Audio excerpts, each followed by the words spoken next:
Hello tout le monde, bienvenue sur la chaîne. Je suis Degun Josué, Data Engineer chez Data 354.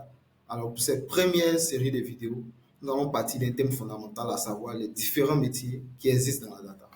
Nous ferons un focus sur trois métiers en particulier, celui de Data Engineer, le métier de Data Scientist et pour finir celui de Data Analyst.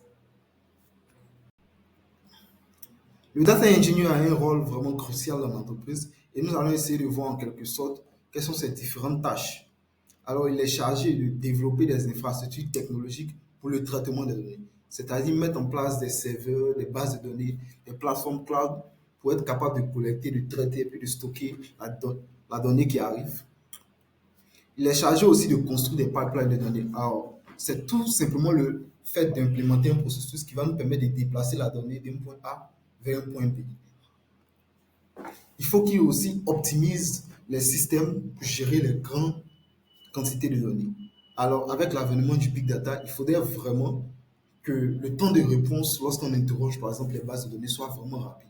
Donc, c'est en quelque sorte certaines tâches qu'un data engineer a effectuées. Et pour le faire, il s'appuie sur plusieurs outils. Ils sont notamment Hadoop Spark pour le traitement distribué de la donnée. Il y a aussi le SQL classique qui nous permet d'interroger nos bases de données qu'on connaît tous, Postgre, MySQL, SQLite.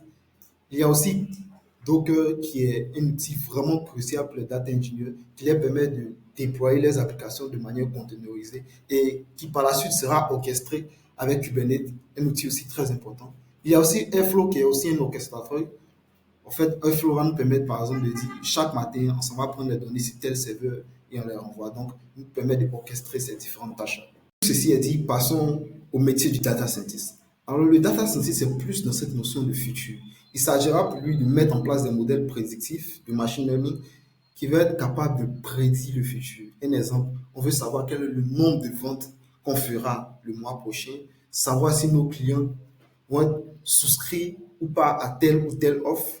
Et il faudra qu'il aussi soit capable de construire des systèmes automatisés pour le traitement et l'interprétation des données. Je m'explique, être capable de savoir si tous les commentaires qui sont dits sous nos chaînes sont positifs ou négatifs, être capable aussi souvent d'extraire du test, par exemple d'une carte d'identité, d'une image, ce genre de choses. Et après avoir fini de créer tous ces modèles, ces systèmes automatisés, il faudrait qu'ils soient à même de les déployer et d'assurer la surveillance pour une amélioration continue des modèles. Et pour le faire, il s'appuie sur plusieurs outils, notamment Python, qui est vraiment utilisé. Il y a d'autres alternatives telles que R, mais Python est vraiment utilisé en data science. Il y a aussi les bibliothèques de Python telles que scikit-learn pour nous faire des modèles de machine learning, Pandas pour manipuler véritablement la donnée. Il y a notamment aussi TensorFlow qui nous permet de développer des modèles de deep learning. Et il y a aussi MFO qui nous permet de gérer tout le cycle de vie d'un modèle depuis la création jusqu'au déploiement du modèle. Donc, c'est un peu en gros les différentes tâches et les outils qu'un data scientist utilise au quotidien. Alors, le data analyst, sur sa tâche sera d'abord de prendre la donnée, de la nettoyer, enlever les valeurs manquantes, les valeurs aberrantes, et ensuite faire certaines analyses descriptives sur la donnée pour comprendre les différentes corrélations qu'il y a dans la donnée. Et ensuite, faire des visualisations pour présenter la donnée, pour voir un peu ce qui se passe dans les données et ce qui va donner lieu à communiquer certains KPI, des insights.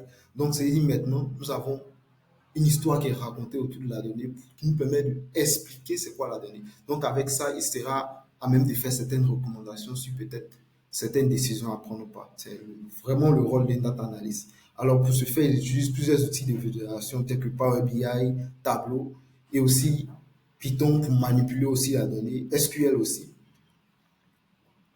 Voici en quelque sorte les différentes tâches et les différents outils d'un data analyst. Alors, si on veut faire un résumé de tout ce qui a été dit durant cette vidéo, nous avons parlé de data engineer. Lui, son rôle, c'est de, en gros, déplacer la donnée d'un point A à un point B pour les rendre disponibles pour les data scientists et les data analysts. Ensuite, le data scientist prend la donnée, mais lui sera plus dans cette notion de faire des prédictions, être plus dans le futur. Et maintenant, le data analyst, lui, prend la donnée et il essaie de raconter une histoire avec, pour comprendre comment la donnée est et présenter certains KPI pour permettre à la fin de faire certaines recommandations. Bon, merci, c'était tout pour cette première vidéo sur la chaîne qui nous a permis de discuter des différents métiers de la data. À la prochaine.